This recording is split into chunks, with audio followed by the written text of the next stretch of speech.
Hop.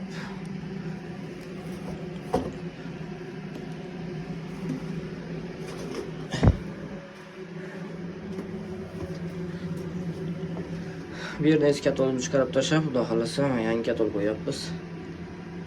Bu yerda eski temirdan kitobli katol bo'lgan, o'rniga bitta gazli bitta elektrik katol qo'yib beramiz, xudo xolasa. Xo'p, mana uyning ichiga lestnitsani tayyorlatib yig'ib berganmiz. Kichkina ixchamgina razmer ham. Bu yerda eski ko'mirli katol turganida, uni chiqarib tashlab, o'rniga bitta gazli, bitta elektrskiy Hauser Proteron katollarni qo'yib berdik. 250 kvadrat maydondagi uyimizga eski samoxod sistemaga ulab qo'ydik. Hop, xudo xolasa ishlab turibdi.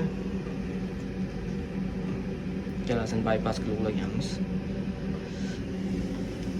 Proteronning miyasiga alohida stabilizator qo'yildi. Gazlikka alohida stabilizator qo'yildi. Gidroselka bilan chopishtirib berib qo'ydik. Mana shu holatda.